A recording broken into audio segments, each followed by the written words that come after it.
Welcome back to Court TV Live. I'm Julia Janae. Thank you so much for following along with us this afternoon. We are in Tennessee, where a man accused of murdering his wife more than a decade ago is seeking a bond reduction after a jury failed to reach a unanimous verdict on murder in his trial.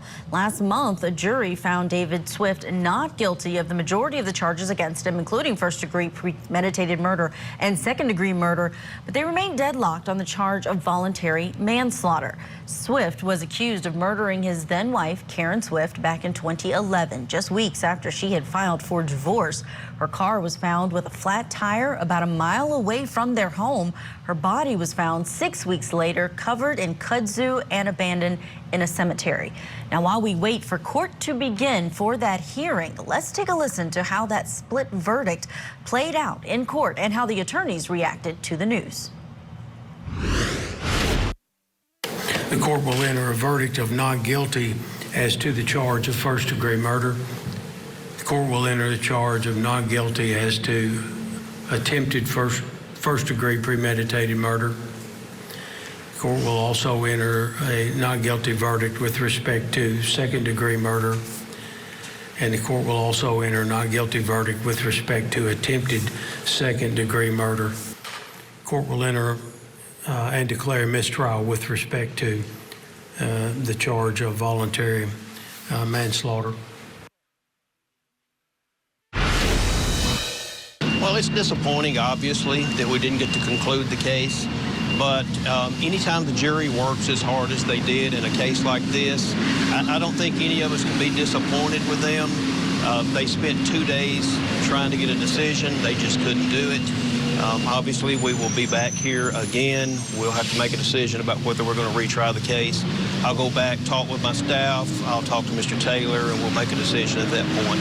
I do want to thank the jury. They did everything they could possibly do. They did work hard. And as I said, we're disappointed that we didn't get to complete the case one way or the other, but we're still thankful for what they did. And the judge referenced jurors might be surprised when they see certain evidence was excluded. Is there any avenue to get another look at some of those pre-trial rulings, or is that evidence out for good? No, it's not out for good. If we have another trial, we would start the whole process over again. I'm sure that the defense would object the same as they did. We would have the same arguments. I'm not sure if there would be a change with that, but we do get an opportunity to try to get some of that back in. Just for clarity, explain again what the decision of the jury was today and what the next step is. Yes, the decision of the jury today is they found Mr. Swift not guilty of attempted first-degree premeditated murder. They found him not guilty of second-degree murder, but they were hung on voluntary manslaughter and down. Can you speak to some of the challenges of working on a case that primarily has circumstantial evidence? Oh, it's very difficult because we knew going into it, and I think you know from my opening statement, that it was going to be circumstantial. It's very difficult because I think juries like to see direct evidence. They like to see DNA, blood, fingerprints. So, you know, it's an uphill climb from the very beginning. So it's always difficult to put those cases together. What about the challenges working on a case that was over 11.5 years old? Well, that was a little bit difficult because we had lost witnesses. We've had 2 investigators, one who is now deceased, one who is now medically unable to testify. We have witnesses that are no longer available. So the longer the case goes, the more difficult it would be. So we have, it did make the case much more difficult even now to prosecute. The status of the case and July hearing, you will decide when you tell the court what to. I'm sorry? Will you tell the court your intentions of the status of the case at the next hearing? Yes, on July 2nd, we should have a decision and let the court know at that time. We're going to have a hearing at that time. Right now, Mr. Swift's bond is revoked. There will be a hearing to whether it should be reinstated, and we will have proof and argument at that time why it should not be. Could you speak to what's going to happen to him in the very near future as far as Alabama and the other charges? Right now, he will stay in jail here until we can have the hearing on July 2nd. If we conclude the case here, then there's a hold for Alabama. He will go back and begin the stalking case that he has pending in Alabama. Anything else? Okay. The only statement I want to make is this, it's been a long trial. Both the prosecutors and the defense have fought hard. It's been a long week, and the rest of this week, the jurors spent time trying to make a decision. As I said, both sides fought hard. The jurors, I think, deliberated and took their time and made the decisions that they could. They reached verdicts as to the ones of first-degree murder all the way down. They're hung on voluntary manslaughter. It's possible we will have to retry this case, and we appreciate the jury for the decisions they've made, and if we need to retry it, we'll prepare to do that in the future. And that's basically all I would like to say. Anything Mr. Swift said to you after the verdict? Obviously, both sides would like to have this decided on all issues, but that's not the situation. So, but I appreciate the jurors' patience. This has taken a long time. Both sides have worked hard, and we've had the heated battle, and we've done our best, and we're gonna evaluate the case and see where we go from there. Thank y'all. All right, we are standing by for that bond reduction hearing for David Swift. The judge is on the bench, but the defendant is not up at the lectern yet. So we are waiting for his name to be called on the docket, and we will take you there live. Let's bring in our guests who are standing by this hour. Criminal defense attorney Eric Puryear is with us, and national trial attorney Michael Jafer here as well. Eric, this is one of those split verdicts that really confused me, because the defense said there's no evidence of a crime here, no DNA, no anything direct pointing to the defendant. But the jury, they acquitted him of murder, first degree and second degree, but still felt there was enough evidence of manslaughter. Your thoughts on how the jury verdicts came down in this case? Yeah, it is a real head scratcher there.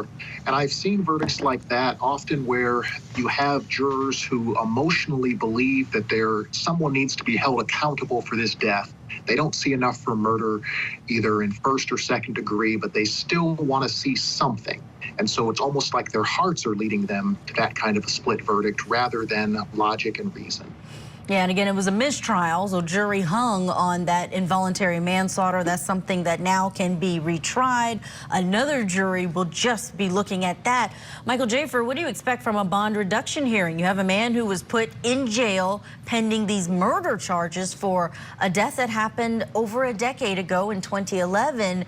What do you think the judge is going to be weighing, and is there a possibility that he could get bond? The judge can actually do something that the jury couldn't do, which is consider the Alabama case, which is a pretty much the same case as the case that he's being charged with right now in Tennessee, right? He can consider that. So I think the bond is going to be high. He's not going to be put in jail without the possibility of bond. That would not be justified. But the judge can consider that. I think you're looking at a bond that will be maybe even similar to the prior to the prior bond, because he could be charged with a crime that could put him in jail for a very long time, in addition to the Alabama case. So I think you're looking, I mean, he's definitely a flight risk, and he already left the state and moved to another state and kind of changed lives and uprooted, and then went back into old habits and committed the crime. Because us as the viewer, we can see things that the jury obviously cannot see. We saw the text messages. We saw the fact that he basically stayed true to his brand when he moved to Alabama and started stalking his next wife, which is just super creepy. The judge can see all of that, so I think he's going to be looking at a high bond.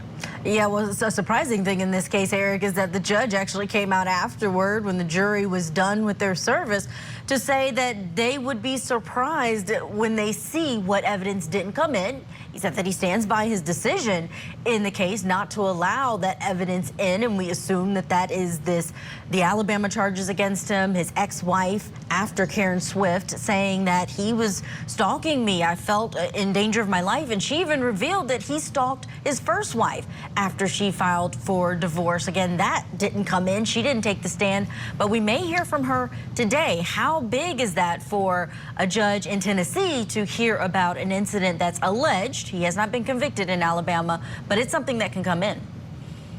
Oh, most certainly. And I think on the bond issue, that is going to play heavily in the judge's mind, that sort of danger to the community aspect. A lot of times when judges are looking at bond, that danger to the community is the guiding point that they seem to look at just as much as the seriousness or lack thereof of the offense that's alleged in that case. And here we have a serious offense alleged and significant arguments that the state can make about that danger to the community.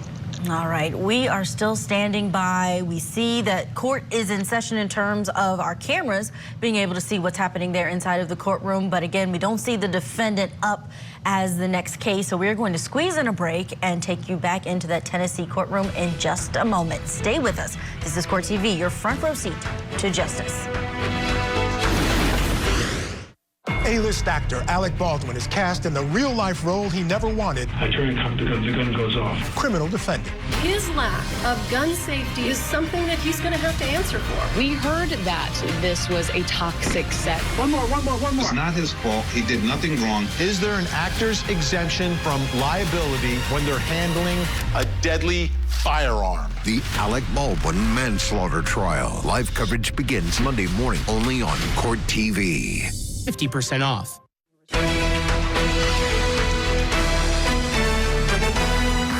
Welcome back. Let's get you back inside that Tennessee courtroom where defendant David Swift has just arrived in the courtroom. Remember, last month, the jury found Swift not guilty of first-degree premeditated murder and second-degree murder in the death of his then-wife, Karen Swift.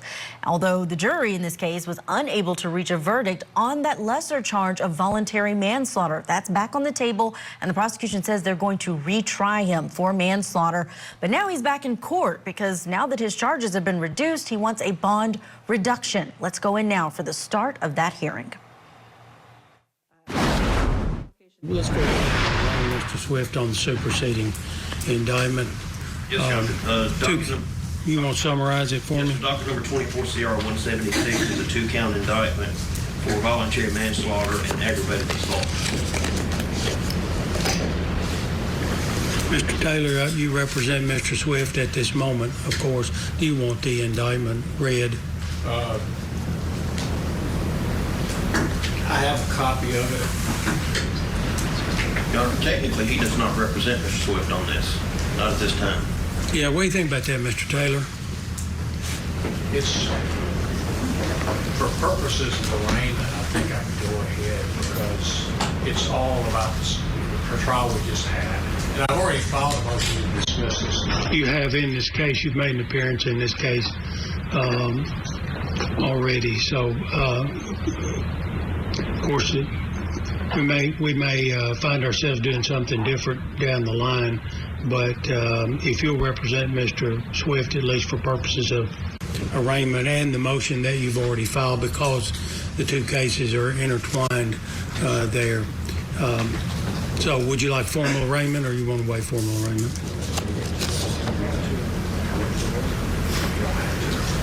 Judge, we entered pleas of not guilty and waive formal arraignment. And I've already stated I object to the indictment and the filed motion to dismiss it. Mr. Swift completed the affidavit.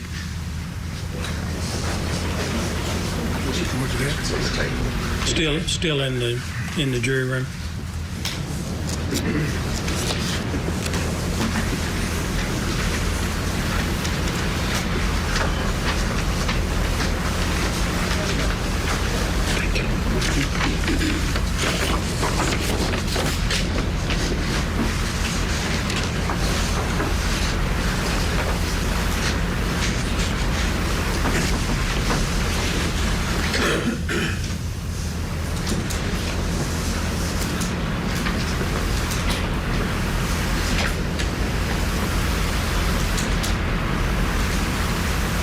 Mr. Swift, I need to place you under oath, sir. Raise your right hand as best you can. Solemnly swear the testimony you're about to give will be the truth and the whole truth, so help you God. I do. Mr. Swift, I'm looking at your affidavit. In this matter, it indicates you have monthly income of $2,400. What's the source of that? It looks like SSI. Disability. Okay.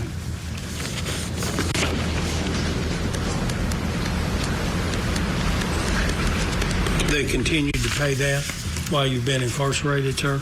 Thus far, yes. But I've lost my other source of income. That is, was that retirement? What was it? What was that? It was just a workers' comp.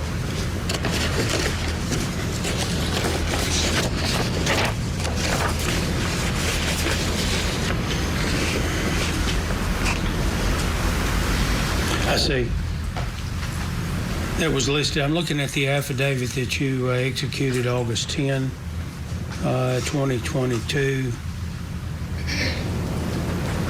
Is it your intent to hire counsel for this new matter, sir? If I'm available to, if I can afford it. Well, the affidavit that you executed in August 2022 indicated you had substantial amount of equity in both a in a piece of real estate there, and it indicated your income for 2020, annual income for 2022 as well. You know, I don't know what happened between 2022 and now with respect to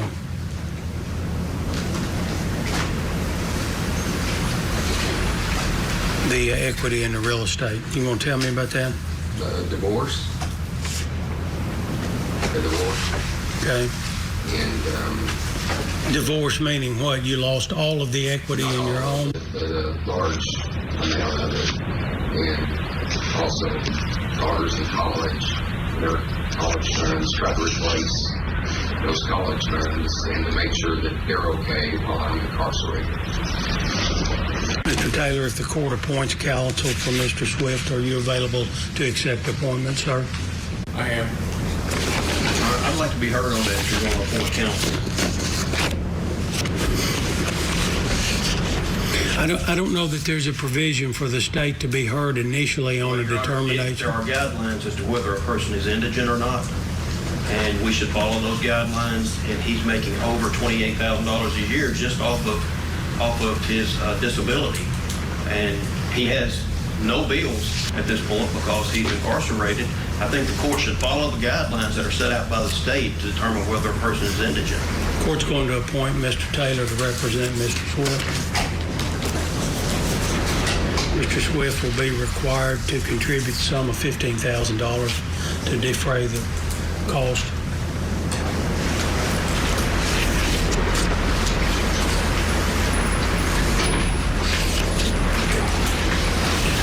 Mr. Taylor, is Mr. Swift seeking bond at this time?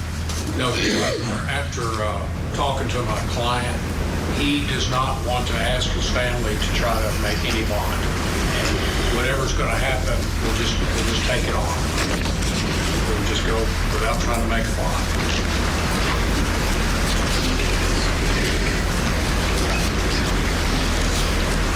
Mr. Goodman, if the state has reason to believe that Mr. Swift has assets, I'll be glad to hear you on a motion and appropriate proof. We would like a copy of the affidavit because we want to follow up and make sure that it'll be in the court he's been file. Truthful on that affidavit. It'll be in the court file. It is a statement made under oath as well.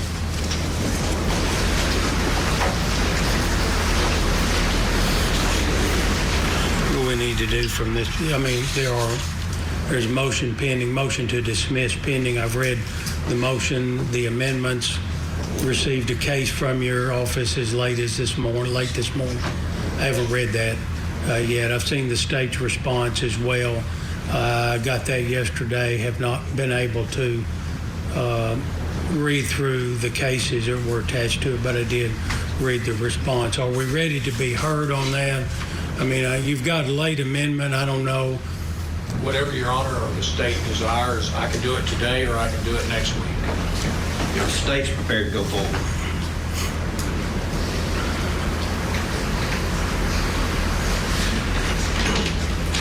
Okay, Mr. Taylor, it's your motion. I'll hear you. You want me to argue it here, Your Honor? Yeah. Anywhere you want to. Why don't you come to the podium just so we've got everybody we need and we can hear well.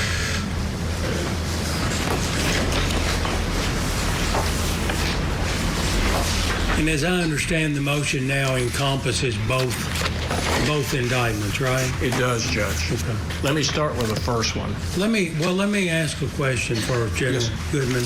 Is there any question that with respect to the first indictment, that is 22 CR 186, that statute of limitations has run? No, Your Honor. On that indictment? No, sir. There is a question in the state's mind about that. No, sir. We agree that the statute of limitations has run on the first indictment. Okay. Yes, sir. So we do not agree that it is run on the superseding. I understand, didn't expect you to, but my question is limited solely to that. So there's no reason the court should not go ahead and dismiss 22 CR 186 at this point. No, sir, that's correct. Okay. Motion is granted with respect to 22 CR 186 based on the statute of limitations. You want me to draft the order, Judge? Yes. All right. So you can limit to my copy of the indictment doesn't have a docket number on it. The new docket number is 24 CR 176. Okay, got it. Thank you. All right, Mr. Taylor. Judge, in 24 CR 176, I have to refer to what's happened in state the first trial and the first indictment in order to address the second indictment. I understand. Basically, what we're saying is the first indictment was for a single count. The offense date was 2011. The indictment date was August of 2022. It was a one-count indictment. It did not contain multiple counts. It did not contain any tolling language. It did not contain any other alternative offenses which a state could have done a superseding indictment at any time before the trial. That was not done. We had the trial. At the trial, Your Honor gave, of course, first-degree murder, the statute of limitations had not told at the time the indictment was taken out. Your Honor gave the lesser instructions, or the lesser instructions were given of manslaughter, aggravated assault, and the ones below that.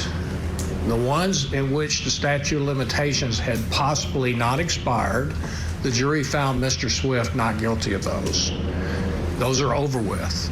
At the time that the jury considered the lesser offense of manslaughter and aggravated assault, which are now the subject of the what I call the post-superseding indictment, the statute of limitations had expired years before the indictment.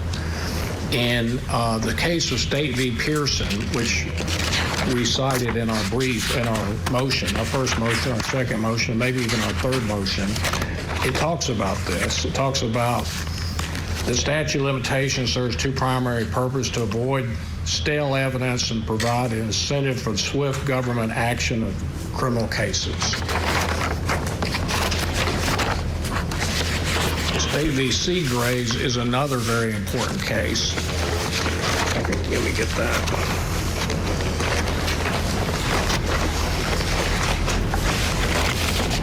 What if the state had initially only indicted Mr. Swift for voluntary manslaughter and had included the tolling language set out in TCA 40-2-103? If they had done that, then before the trial, if they had done a superseding indictment, adding involuntary manslaughter and putting a tolling language in there, or the commencing language, or the concealment language, then we wouldn't have this issue. That was not done. You think then that the problem comes up only because we've already tried the case? Well, here's the original indictment.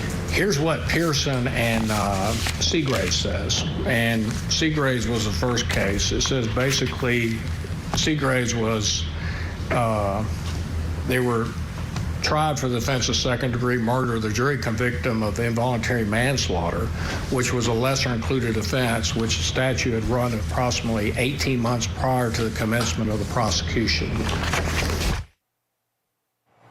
There's a lot of legal tricky issues at play here inside of this courtroom. Remember, David Swift only found to be guilty by some of those jurors. Some said not guilty, so it was a hung jury on voluntary manslaughter. The defense is raising the issue that voluntary manslaughter has a statute of limitations in Tennessee, which is 8 years. This happened in 2011. David Swift wasn't indicted until 2021 for the death of his wife, Karen Swift. They're saying that it already expired, but this went all the way to trial and to a jury.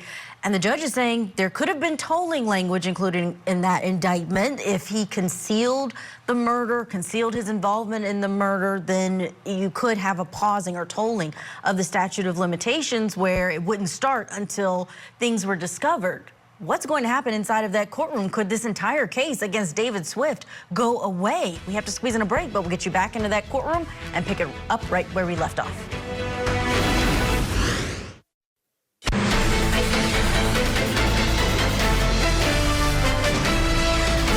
Welcome back to Court TV Live. I'm Julia Janae. Thank you for following along with us. We are in Tennessee this hour where defendant David Swift is in the courtroom. He's seeking to have his bond reduced, but the judge is also hearing a motion to dismiss the only remaining charge against him. Swift was initially accused of murder of his wife, Karen Swift, more than 10 years ago. Back in 2011 is when she died, and a jury found him not guilty on most of the charges last month. But since they could not reach a verdict on the charge of voluntary manslaughter, they were hung.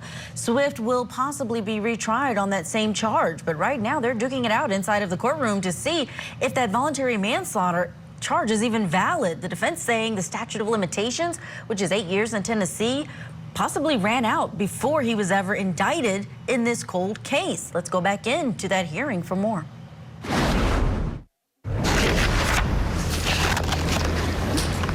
As can be seen, and I'm on page 7, the statute of limitations applicable to the offense of voluntary manslaughter expired 18 months before the commencement. Moreover, the state did not allege or make an effort to establish that the statute of limitations had been told based on the appellant's conduct following the commission of the alleged offense. And as it says here, it's essential elemental principle law that an accused who is tried for a felony which is not barred by the statute of limitations, Swift was tried for first-degree murder, which is not barred, may not be convicted of a lesser included offense which is barred by the statute. And it cites Hickey, Turley, Hicks, and State v. Landis. Well, I think everybody agrees that principle is settled, and that is if we did not have a superseding indictment with tolling language, then, and if the jury had found Mr. Swift guilty of voluntary manslaughter, wouldn't stood, right? Well, here's the deal, though, Judge. In this decision, it talks about how it's to be treated, and it says that at the time, and I'll say this. The decision I sent up this afternoon is a pretty recent Court of Criminal Appeals decision. In that, it was a felony with possession of intent to sell or deliver case. The defendant requested a lesser included 2 misdemeanors. The trial court, declined to give the instruction because the statute of limitation on those misdemeanors had expired. This is one just like this. It's presented straight to the grand jury. The judge declined, which was his right to do, but given that instruction on something that is not actionable, as the language that the decision says, is a nullity or void because it's not actionable at the time it's submitted to the jury. Well, let me ask you this then. Does the mistrial return us to the exact position Not us. Does it return the case to the exact position that it occupied before the trial? If it was an offense in which was commenced properly and within the statute of limitations, yes, a mistrial would put us back like it was before. However, he was acquitted of all the ones in which the statute of limitations had not possibly expired. So the jury never had They never had the right. And you had the right to not even give the instruction. And if you gave the instruction, it cannot be acted upon because it's a nullity or void. And unless the defendant waives it. And that's what some of the later decisions talk about, what that constitutes. And it has to be a knowing and voluntary waiver. The decision that I sent you this afternoon, just because it's a later decision, it talks about it when the waiver issue. It says that even though the defendant in that case submitted in writing asking for the lessers that were barred by the statute, but the judge on his own initiative said, I'm not going to give these lessers because the statute of limitations has expired. And he appealed it to the Court of Criminal Appeals. And there's no waiver in that. There's not. When I read it, I'll find that they said no waiver. That's right. And it's towards the end, Judge, if you look at it. And it says it has to be a knowing and voluntary waiver in which the defendant says, I waive my rights to the statute of limitations to have these waived. And defense counsel asked for those because he thought they were possible lessers, and one of them was. The court agreed that it would be a possible lesser. But if they're lessers and they're given, I mean, you can either decline to give them, which is what several other decisions have said, even if I request it, but the court asked. I did not submit a written request for certain offenses. The court asked about our input, and I told the court, I referred you to a book, but I didn't waive any statute of limitations, and Mr. Swift didn't. And another decision talked about a guilty plea, and that's the Pearson case, which is after Seagroves. We've got a really unique legal situation happening inside of this Tennessee courtroom in this cold case where the defendant was accused of murder for a death that happened in 2011 of his wife. He was not indicted until 2021, and there's this argument over the statute of limitations.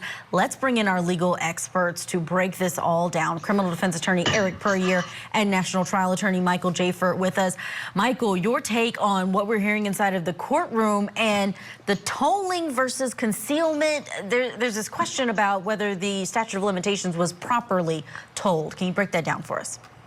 Yeah, this judge would be wrong if he thinks that the statute of limitations was tolled in this case or in any murder case. Tolling does not apply in murder cases. It's a single event case. Tolling, it's black letter law that tolling applies to statute of limitations when it factually matters. So an example would be somebody commits fraud, and then when they commit fraud, few years later they want to conceal that fraud further by taking a certain asset and moving it. Now they've basically revived the crime. They've brought it back to life. You can't do that with a single event case. When you murder somebody and you leave the scene of the crime, it's done. The statute of limitations is from the time of the murder, of the single event, whatever it is, a car accident, a gunshot, a wound, a stabbing. There's no tolling in murder. I've never even heard of tolling or concealment being applied. Now, it's a separate crime if you kill somebody and then you bury them in a graveyard, and then the government starts to get close to the corpse, and then you go there at night, you dig that person up and you move them. That's a separate and distinct crime. That's different. That's not what happened here. What happened here is he's alleged to have, and I hate this guy. I think he's a monster, right? But I gotta defend the law on this one. There's no tolling by concealment in this case. It doesn't fit. And just to make sure our viewers understand, for the first-degree murder and second-degree murder, there's not a statute of limitations. That's why we see these cases that are 30 years old and charges are brought against the person. But this is specific to voluntary manslaughter there in Tennessee. Eric Puryear, love to get your thoughts. Yep, I'm going to have to agree completely here. The reality is murder is something that happens at a particular time on a particular day. That's it. And I understand why the prosecution and the victim's family and a lot of people wish that there was some way to proceed there. But from what I'm seeing so far, I think the defense argument is correct. This statute of limitations has passed, and it's something where oftentimes a guilty person goes free, but when the law sets them free, that is still a positive thing for society as a whole, because we need to follow the law and be bound by the law and not just try to change the rules on each case to work what we think is the right outcome, because often that produces a worse injustice. Wow, both of our experts agree that there's a possibility David Swift could walk out of jail a free man. This is the only charge remaining against him, this voluntary manslaughter. And if this judge decides that the statute of limitations expired on it, we could see a complete U-turn as far as the prosecution. We are going to squeeze in a break, get more of that hearing to you as soon as we come back. Stay with us. This is Court TV, your front row seat to justice. Tonight on Closing Arguments, diving deeper into the division surrounding the Karen Reed trial. Plus a look ahead to our next huge trial, the manslaughter case against Alec Baldwin. Closing Arguments tonight at 8/7 Central, only on Court TV. July 14th. Accomplice to murder returns. This is somebody he trusted. This is in fact a murder. They were in this together. Accomplice to Murder with Vinnie Politan. All new episodes return July 14th, only on Court TV. Call now.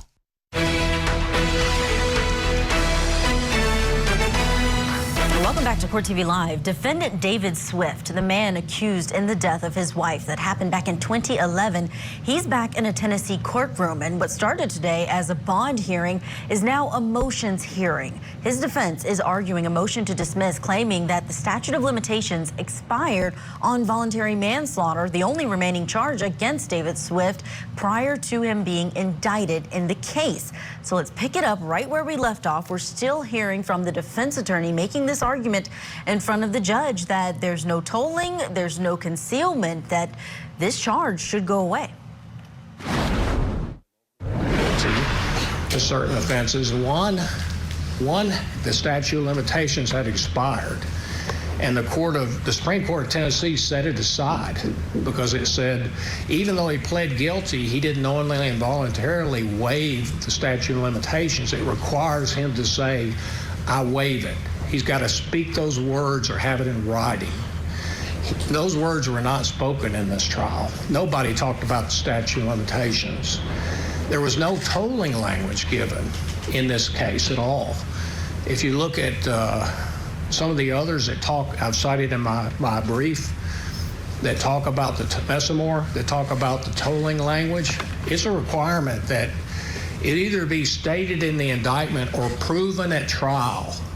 There was no proof in this trial about him leaving the state. There was no proof about, concealment. There was none of that. And so in those decisions, which there was no tolling language, the court said because that wasn't done, the statute of limitations expired, that those convictions were set aside. So that's exactly what...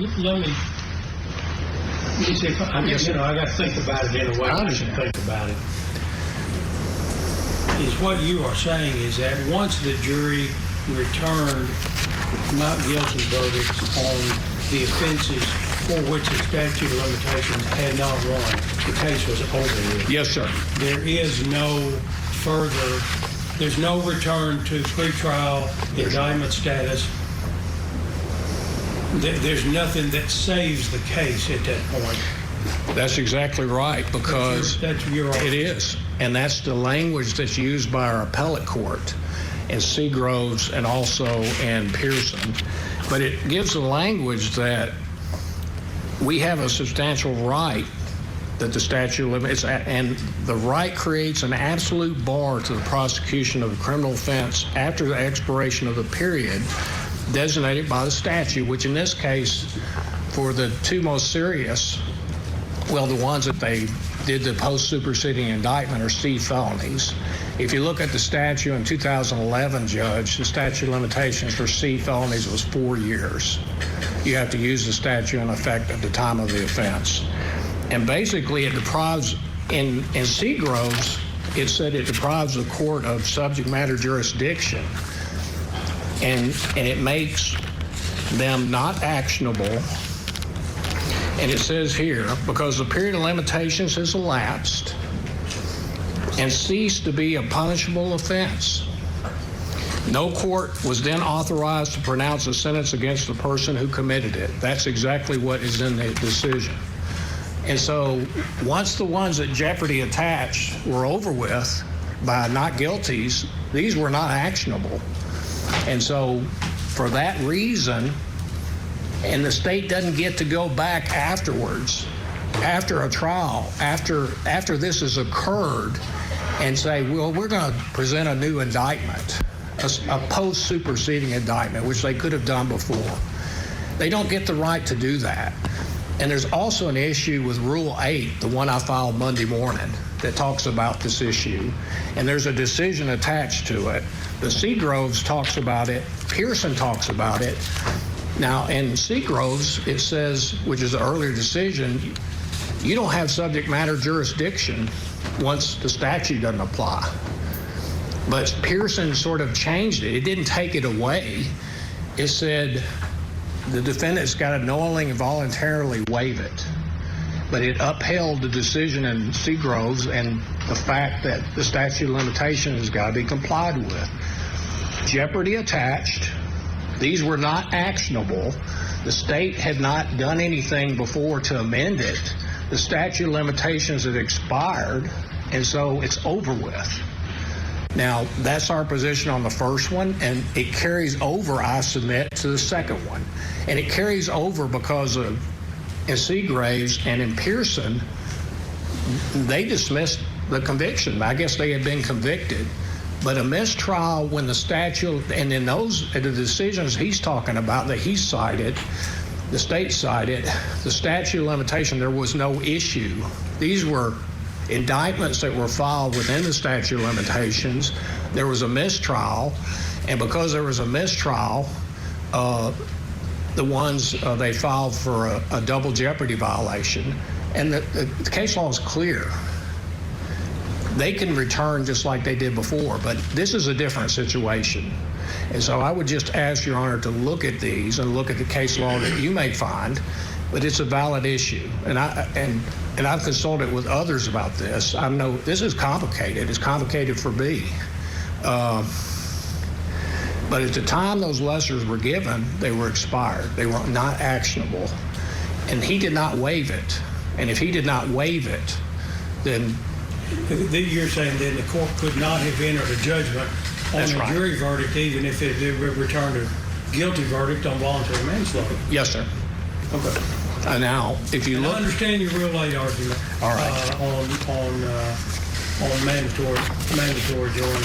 Although the case that I think relies on that for the case where it was not a lesser included offense, that's where the court made the mistake of charging a lesser that was not a lesser, and well, the state went back and indicted them for it. And that was subject to mandatory joining. Well, I get that. The point of it though is, Judge, what the state's trying to do in this new indictment is the same exact facts, the same exact issues as the first case. It relies upon that. If you look at Rule 8, it's the same episode. It is, and it's not continuing. It's not something brand new that they didn't know. But I think the difference in the case you cited and the state's position is that in that case was not a lesser included offense. It was a different offense. It was reversed and dismissed by the appellate court. I understand. And then the state chose to do something after the trial, and there's multiple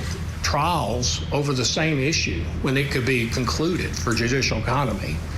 And I just submit what I filed does apply as to Rule 8. And this new indictment should be dismissed for the reasons I stated on the first one, because of statute of limitations. And it is a double jeopardy violation if you allow, when the statute says the offense is not actionable on voluntary manslaughter or aggravated assault or any of the ones below that, he did not waive it, and it was a nullity. And so when the jury reached their decision on the ones where the statute applied, it was over with. And if you allow the state to, which they did, get a new indictment and put him to trial again, it's double jeopardy, I submit. And I did submit some stuff about collateral estoppel.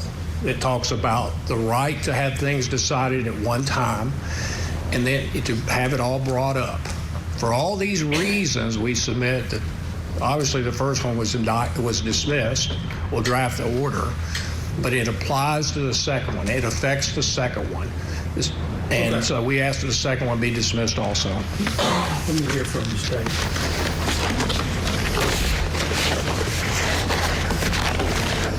Thank you, Judge. Yes, sir. General, I hate to do this, but I've got to start with a question. That's okay.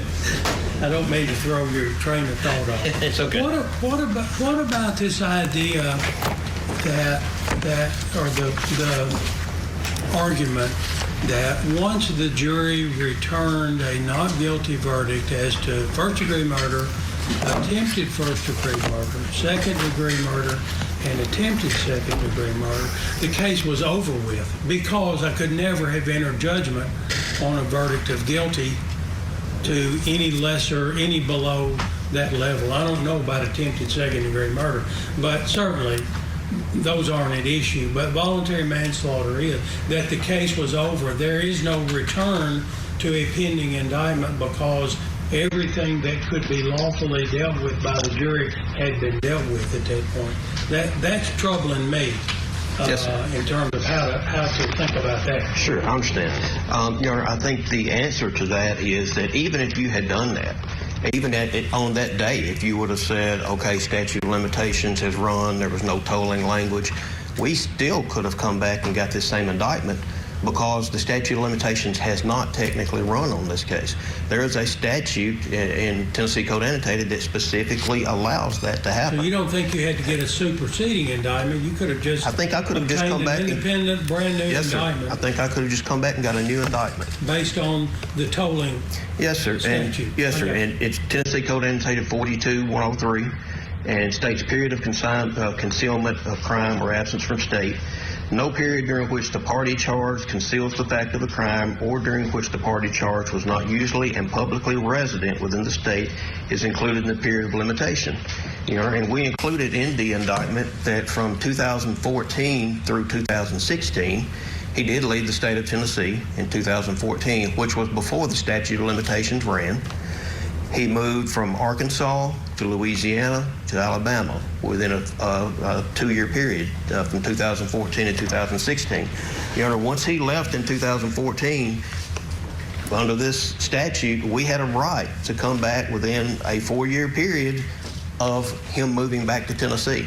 He still is not moved back to Tennessee. He is still not a resident of Tennessee.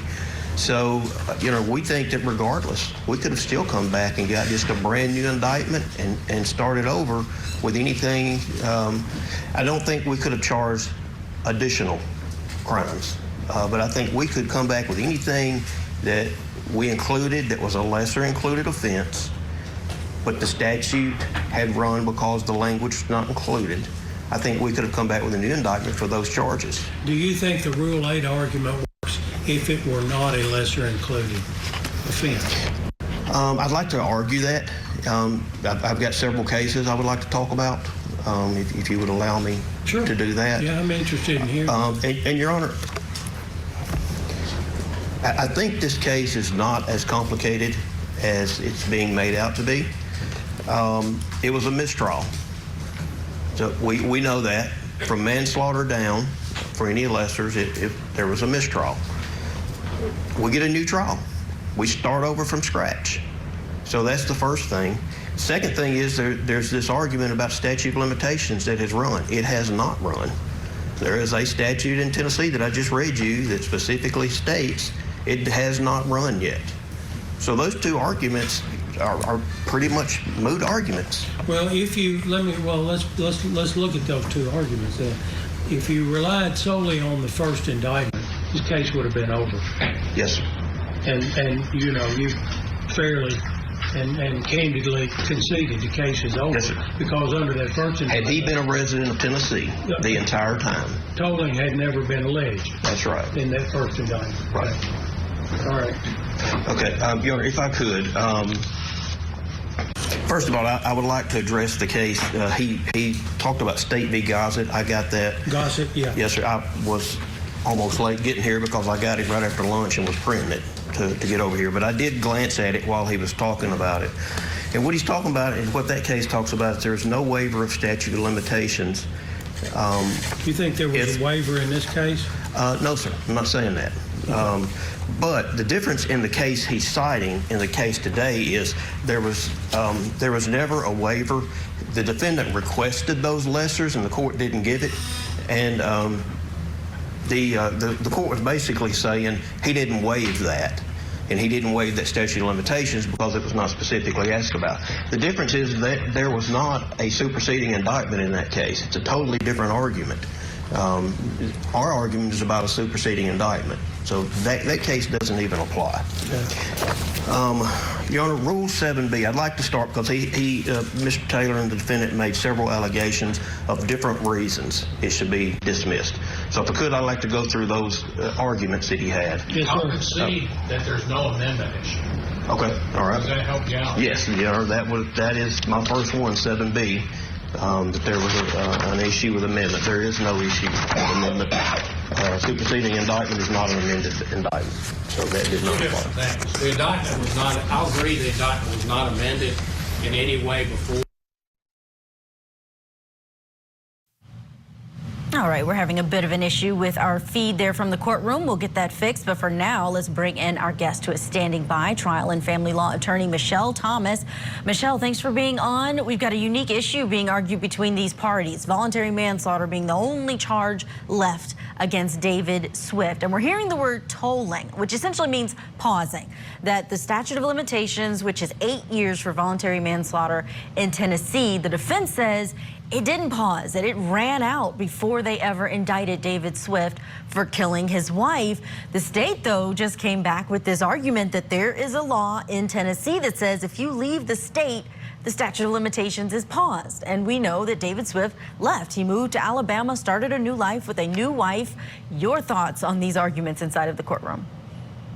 Yeah, thanks for having me, Julie. I mean, it's a really intriguing argument, and I think the state has a point because it's clear that the statute of limitation does in fact toll if he was no longer a resident of Tennessee. And so the only way the defense can combat that, it seems, is to say that he was not, that he was in fact remained a resident of Tennessee during the entire time. I think it's been proven that he wasn't there. So quite frankly, I think although the court is certainly intrigued and has been engaged in the defense's argument, I think it's a losing argument based upon the tolling. And as we know, if there's an interrupt in those 8 years, then that statute or the statute of limitations no longer applies in that sense. Yeah, we're hearing the judge use language like, that's troubling to me. He's concerned about what could happen perhaps on appeal, or perhaps if a man who is sitting there in jail for a crime that could have already expired, that really could be an issue. It sounds like also there's this issue of whether there was an initial indictment that referenced that tolling, and actually the first one, it sounds like, did not reference the tolling, and the second one did. Do you think it could have impacted things inside of that jury deliberation room? They had multiple options. They had first degree attempted murder, second degree attempted murder, and voluntary manslaughter. If there was no voluntary manslaughter, do you think we would have come back with a different decision from this jury, possibly? You know, I would doubt that, because I think that the jury certainly took its time in deliberating and considering all the facts and evidence and determined that there just was not sufficient evidence beyond a reasonable doubt to support the murder charges. And so we were left with a voluntary manslaughter for which there was a hung jury, essentially, and a mistrial declared. So I don't know that they would have reconsidered the evidence, because whether the presence of the lesser included offense of voluntary manslaughter, it doesn't change the facts. It doesn't change the evidence nor their deliberation. So I think we would likely be looking at the acquittal for those top two charges in any event. All right, we're going to get to a break and pick things up right where we're leaving off there inside of that Tennessee courtroom. Stay with us. This is Court TV, your front row seat to justice. Welcome Welcome back to Court TV Live. Let's go back into that Tennessee courtroom where the defendant, David Swift, is in court. This is after last month a jury found him not guilty of first-degree premeditated murder and not guilty of second-degree murder in the death of his then-wife, Karen. The jury was unable to come to a verdict on the charge of voluntary manslaughter. They were split 8-4, so that charge still remains on the list of things that the defendant is facing. So right now we're hearing both the defense and the state argue about whether voluntary manslaughter should remain a charge, because the defense says the statute of limitations expired on it back in 2019 before he was charged with a crime of murder in 2021. The state is saying that there's a loophole in that law that says that if he left the state, which he did, to go to Alabama, that tolling was paused, that statute of limitations rather was paused. Let's pick it up right where we left off.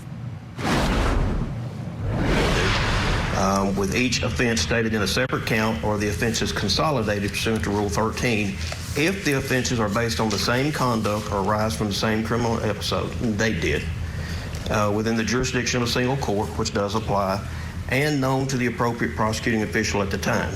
And that's true too. All those things are true with that. The issue is that the state does not have an affirmative duty to plead any lesser included offenses in the indictment. As a matter of fact, that's the court's job to do that. It's your duty to advise all of the jurors of the lesser included offenses. I did not have to, in my indictment, indict him for first-degree murder, attempted first-degree murder, second-degree murder. Is there any question, Mr. Taylor, that that's the law? The state's under no obligation to plead in separate counts. Yeah, I said he didn't. He didn't indict him for anything else. He could have. In other jurisdictions. But he's not under an obligation to do so. That doesn't make... It's his choice. I go to other places where they do that. Okay. Well, sometimes it gets done here, but it doesn't. That's not always the case. And I agree. I don't think the state has an obligation to plead every lesser included offense in an indictment document. Okay. All right, Your Honor. The two offenses that we did indict in the superseding indictment were voluntary manslaughter and aggravated assault. Both of those are lesser included offenses of first-degree premeditated murders. There are numerous cases that state that. Your Honor, in State v. Johnson, the court held that they did not believe that Rule 8 was implicated in that case because the state did not attempt to allege multiple offenses. It alleged a single offense of homicide, which is what we did in this case. Also stated that the state did not attempt to allege a second offense, as would have been the case, for instance, had it attempted to allege commission of robbery as a predicate offense that was suggested in the superseding indictment. So if we had added an additional charge that was not related. So our theory of this case was that this was a murder that occurred as a result of divorce and jealousy and control and those type things. If we had come back and changed our approach in theory and said, well, we think that there was a robbery gone bad, and we put that in there, I think that would be an issue because that was not the facts of the first case. You know, and that's not what we're doing in this case.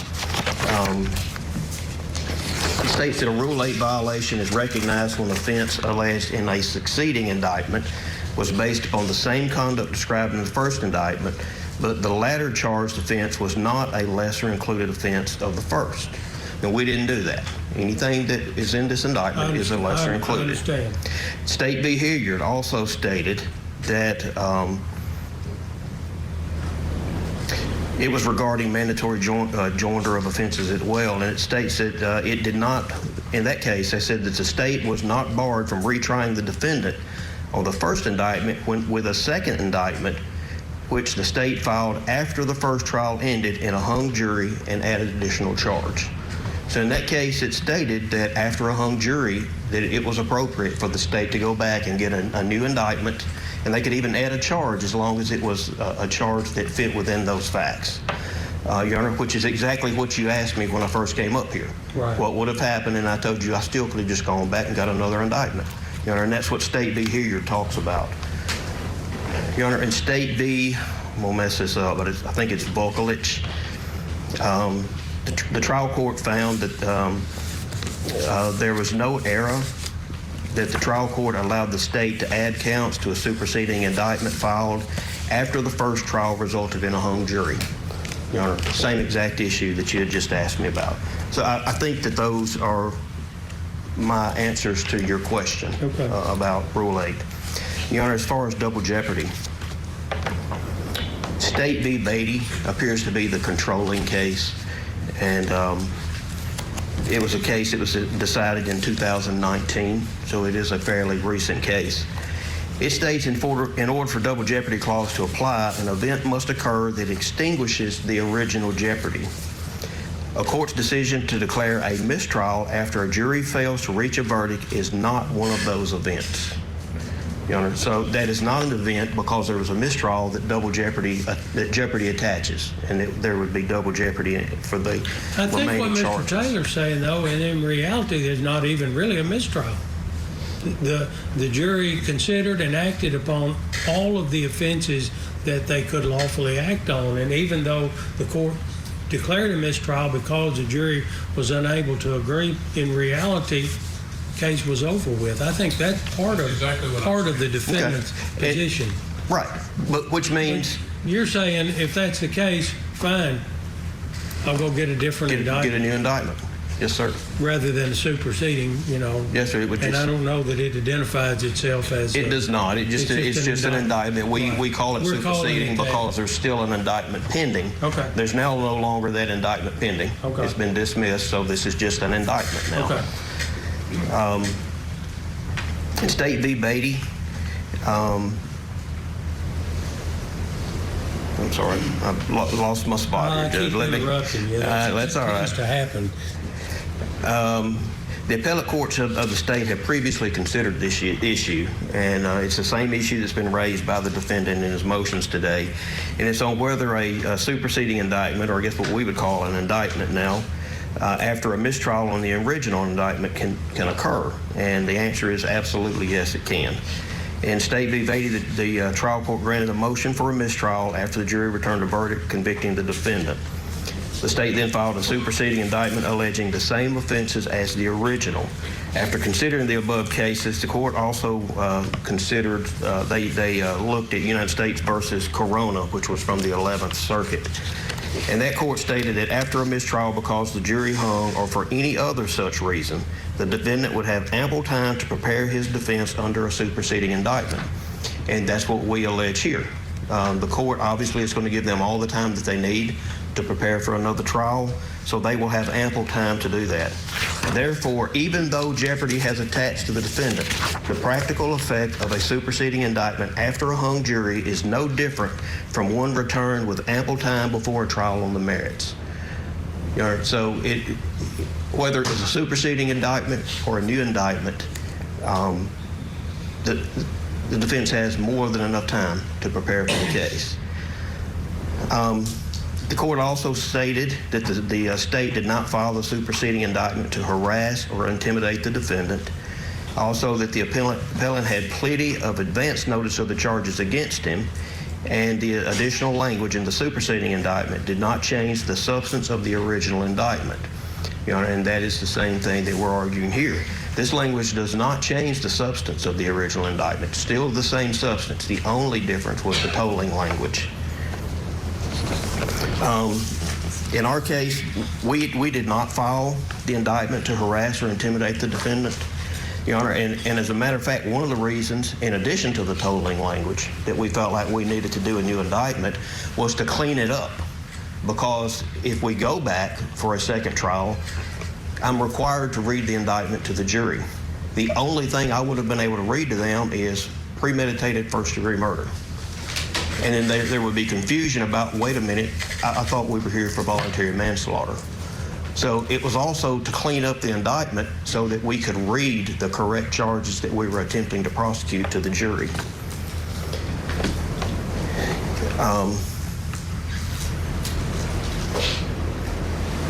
Your Honor, as far as collateral estoppel, the 11th Circuit also dealt with that issue in Schenberg. And the court said that there are two steps that the court must inquire about for collateral estoppel before it will apply. The first is that the court must examine the verdict and the record to see what facts, if any, were necessarily determined in the acquittal at the first trial. And second, the court must determine whether the previously determined facts constituted an essential element of the mistried count. Your Honor, in this case, the defendant was acquitted of premeditated first-degree murder, second-degree murder, also the attempts for both of those. And Your Honor, for those, for first-degree premeditated murder, you know that it's premeditated and intentional killing of another. For second-degree, it's a knowing killing of another.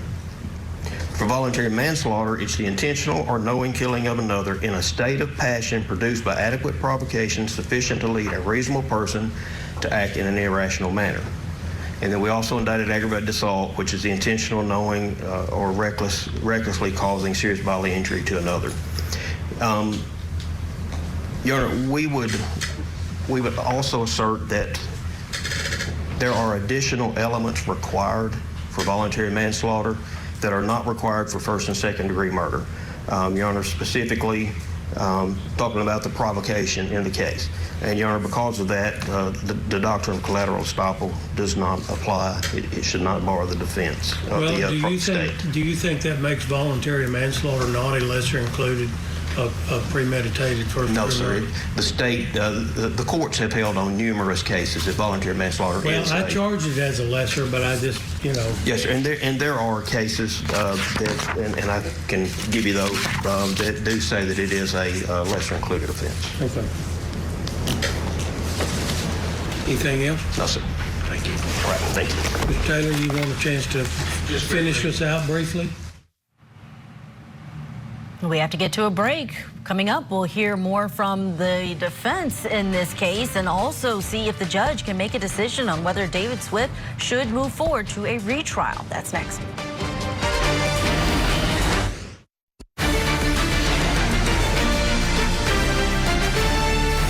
Will David Swift go free in the death of his wife, Karen Swift, back in 2011? We are in Tennessee, where he is back in court today for a motions hearing. He was accused in the murder of his wife that happened in 2011, and a jury found him not guilty on most charges back in June, but they couldn't reach a verdict on the lesser charge of voluntary manslaughter. So the prosecution says they want to retry him. Right now, the judge is hearing arguments about the defense's motion to dismiss that remaining charge, claiming that the statute of limitations expired before Swift was ever indicted for this crime. Let's go back in for more of that hearing. Is that it's 4 years, but that doesn't end. And they chose to indict for whatever offense. I point out the lesser alternative counts that are sometimes given in this court and other jurisdictions I go to. They could have chose to do that. They did not do that.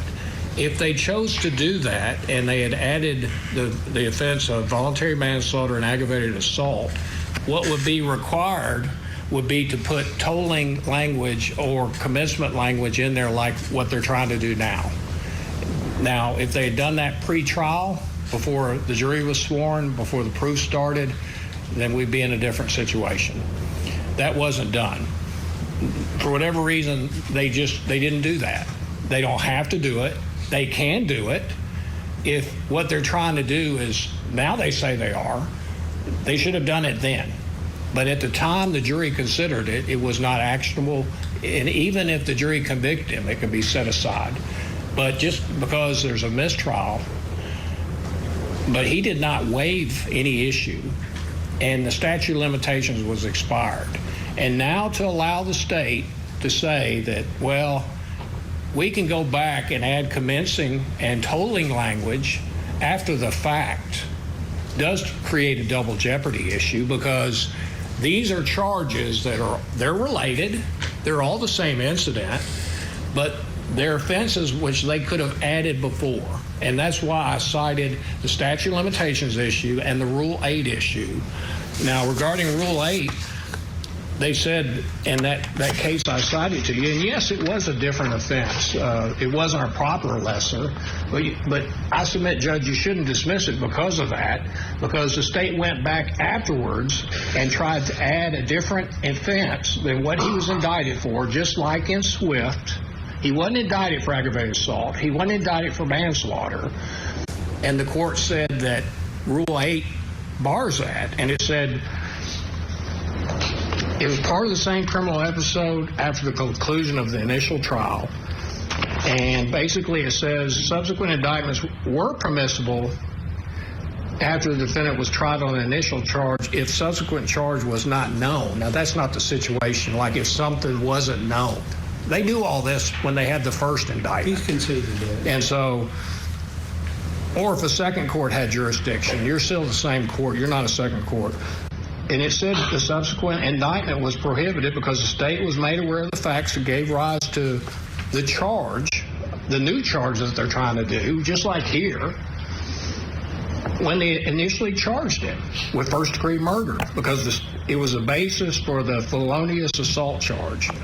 And basically, it's the same situation as Swift. It's the same basis, the same facts. And it knew of this, and now they're trying to do this, and it's a violation of Rule 8. Court said other things, too.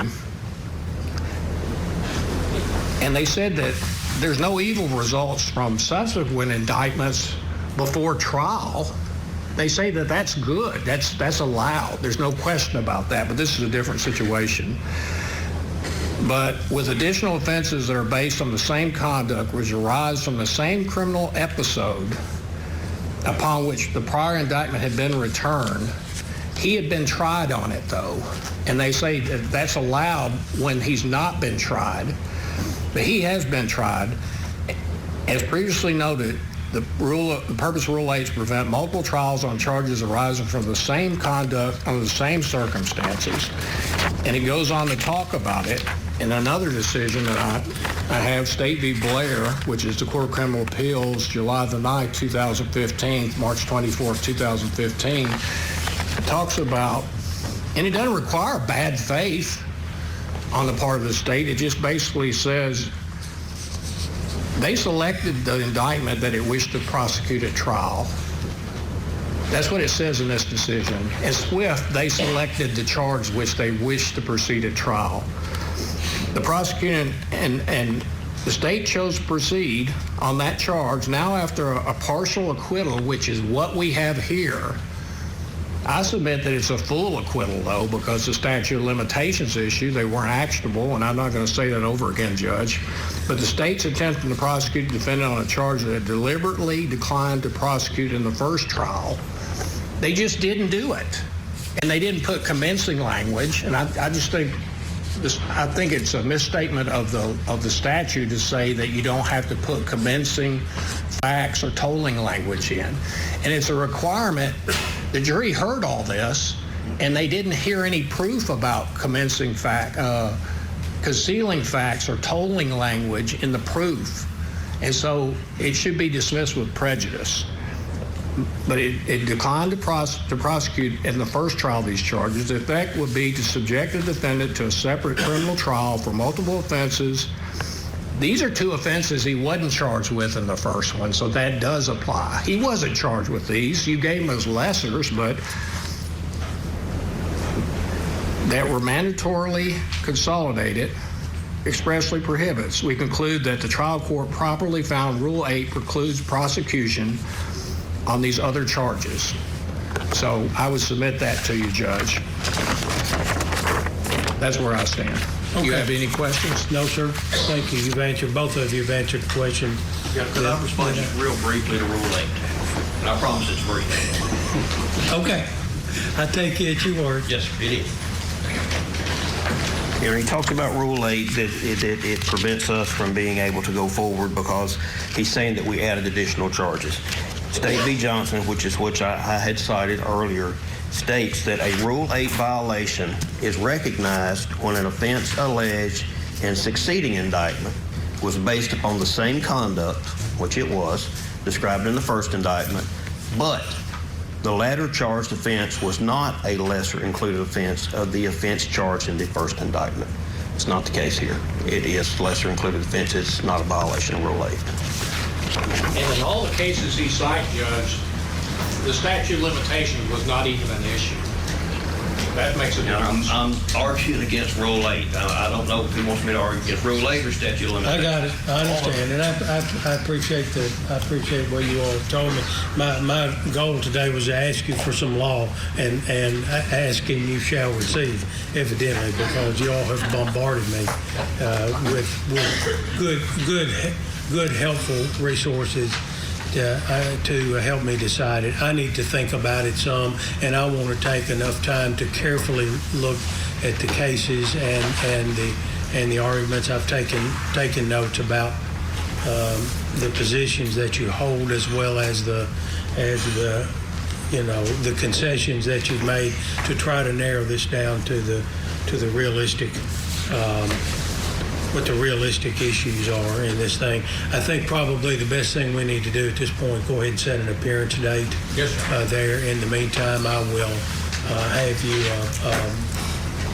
I'll prepare and enter an order. You're going to do an order on the dismissal of the original indictment. Mr. Taylor, if you'll do that, get Mr. Goodman's approval, and then email that to me. Before we set an appearance date, is there anything else we need to do today?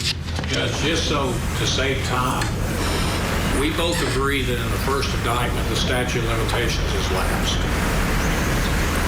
already said that. Okay. Yeah, that's it. What about August 20?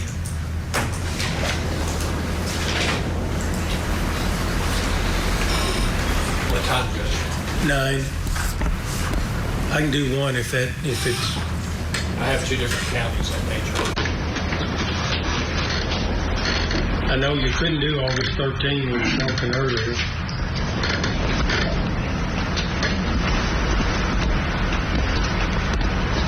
I can give you 9 or 1 there, or go September 3.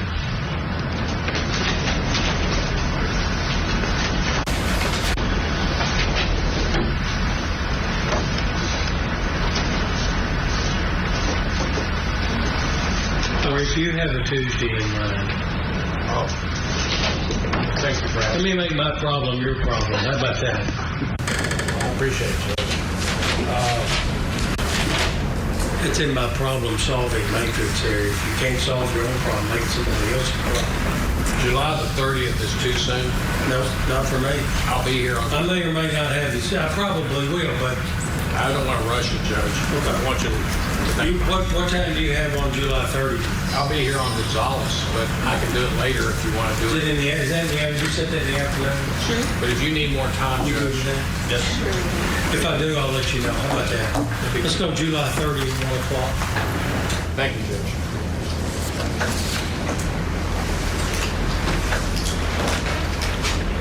All right, so it looks like it's my turn to work at this point. So. Thank you, Judge. Judge Marquez there saying that he needs time to look at the case law before he makes his decision on that motion to dismiss. Let's bring back in trial and family law attorney Michelle Thomas, and also joining us now, domestic violence expert and former law enforcement officer Claudia King. Michelle, what do you think the judge will do with this case if he rules that this motion is granted? Then on this trial and anything related to Karen Swift, David Swift walks away a free man. He sure does. And I think this is a really difficult issue for the court to decide. And he's going to have to review all those cases that were cited. But I think, I think the defense has a point. And they're saying that the statute of limitations ran prior to the indictment. And if the state wanted to argue that there was an interrupt in the statute of limitations, or that it was told essentially that that should have been so stated in the indictment, and it wasn't. And so now we get into the issues of issue preclusion. If the court were to deny the motion, you can be sure this is going up on appeal. So it's a really complicated issue and interesting argument that the defense is making. It's a sticky one. Claudia King, you are a domestic violence expert, survivor. What's your reaction to the possibility of justice not being able to be served in the case of Karen Swift, who was the victim of a murder, and it's been accused that it was her husband, a domestic violence situation, not only involving her, but he's also been accused of domestic violence of his next wife after her. Perhaps it's all going away on a technicality. I think we can see that David Swift may not be the best guy when it comes to relationships, and I do really feel for Karen Swift and her family that justice may not be served in this case, but I do understand the defense's argument. I think that at this point, the prosecution is just trying to grasp whatever they can with the voluntary manslaughter charge when they probably should have indicted for that in the first place. So I feel bad for her and her family. You know, hopefully he will be held accountable on the charges against his second ex-wife. But at this point, I think Karen Swift may not get the justice that she and her family deserve in this particular case. Yes, good thing to point out that those charges are still pending in Alabama, and those could be very serious. He could serve some serious time for that.